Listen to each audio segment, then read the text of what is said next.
This gameplay video is brought to you by Brandon Drennan. A massive thank you, Brandon.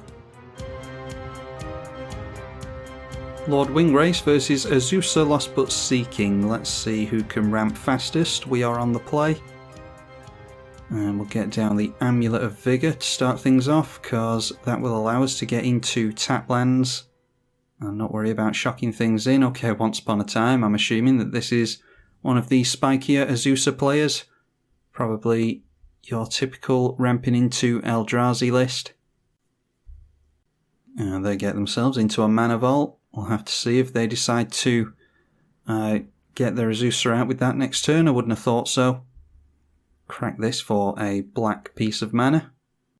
Then we'll go in for Nature's Law as well, which will take us into a Cinderglade, I think.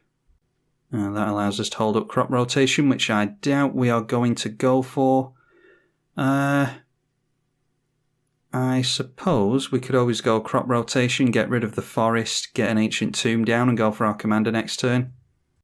Alright, just straight up going for Oracle of Muldiah.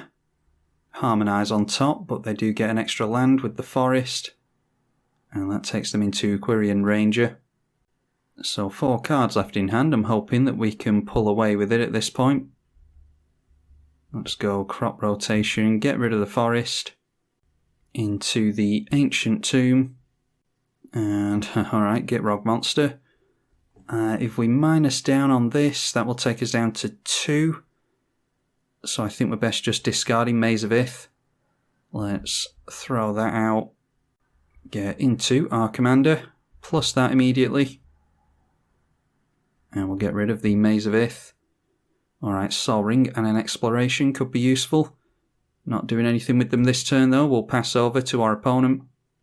And now it's a Beast Within on top, which they can't draw into with the Harmonise. So getting into Sakura Tribe Elder, which will shuffle things around for them potentially. Oh wow, really unlucky with the Oracle of Muldiah. Can't get into a land with that, unfortunately. Potential for a lot of lands on top. Azusa tends to run like 40 to 60 lands depending on the list. So there's potential for them catching up on mana next turn once they get Azusa down. Fierce Empath on top, by the way. And they dealt some damage to Lord Windgrace. What do we want to do here? I think we can minus on Lord Windgrace. Let's go for Gitrog Monster here.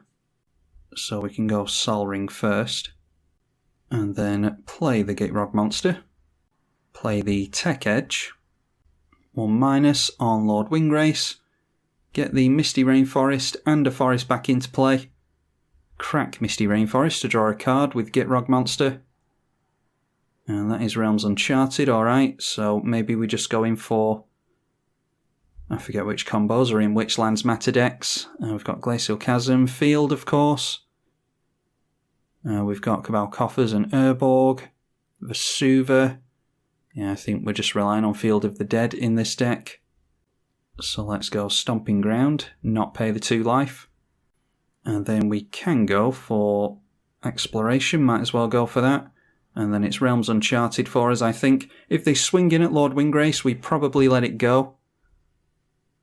Because I wouldn't mind minusing down with a Realms Uncharted. Still no land on top for them. It is a Fauna Shaman though. If they've got another land in hand, which seemingly they don't, they could go for the Harmonise and get more lands that way. Devoted Druid now. Yeah, so we're really lucky here. They do not want to trade us. We'll go for the Realms Uncharted anyway. And let's go Urborg, Valakut, Gaia's Cradle. And we'll take Field as well. Yeah, so we'll see what they want to give us there. Probably give us Urborg and Valakut, I would think. Some lands hit the bin, so we draw into Courser of Kruphix off of the Gitrog Monster. And then we have to sacrifice a land here. Probably just get rid of Tech Edge. Azusa tends to run quite a lot of basics. Surprisingly, didn't give us the Valor Cut. We're not online with Valor Cut, but maybe they're just worried about us dropping Prismatic Omen or something. We're still online with Field of the Dead after we get rid of Tech Edge.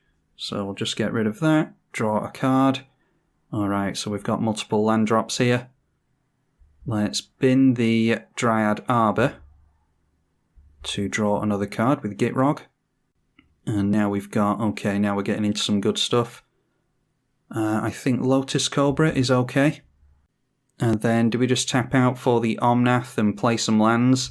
Yeah, I think that's alright as well. So let's go Field. That will come in on tap thanks to the amulet. We'll get a zombie, an elemental, and some mana. Then play a Bloodstained Maya as well. So we get to the point eventually where even a board wipe doesn't help them unless they can get rid of the Omnath first. And then we'll make our third land with Urborg. We can make an additional one with Gitrog and another one with Exploration as well. So we'll make some red mana. Then let's crack the Bloodstained Maya, draw a card with Gitrog into Cabal Coffers. So we've got all the black mana we could ever need at this point. Starting from next turn, that is. Grab a Blood Crypt with that, and again, not pay the 2 life. And more triggers on the stack. And then at this point, I think we're okay to just go Courser of Kruphix, and we'll keep hold of the Nesting Dragon just in case we need to do something after a board wipe of some kind. I don't think they're going to get into any kind of board wipe. Yeah, our opponent just decides to scoop to that. We were just going to turn in Gitrog Monster sideways, and then next turn is where all the pain starts. The only green board wipe we'd really need to worry about is stuff like Ugin, Oblivion Stone and stuff like that. They need a hell of a lot of mana to do stuff like that, and they're nowhere near it. They got really unlucky in the Azusa deck, not being able to get themselves into lands, which is really unusual. We were getting into Toxic Deluge, Torment of Hellfire. Even if they'd gone for the board wipe, the Torment of Hellfire probably would have got them, because they wipe the board, they get 3, 6 and 12 lightning bolts dealt to them with the Omnath, and then it's even more potential life loss from Torment of Hellfire. So that was a pretty convincing one, wasn't it? It's good to beat out Azusa because it's a very potent deck. I hope that you all enjoyed this revisit to Lord Windgrace. Be sure to leave it a thumbs up, comment and subscribe if you did. That would really help out the channel. I'm tribalkai on the EDH channel. Thank you for watching.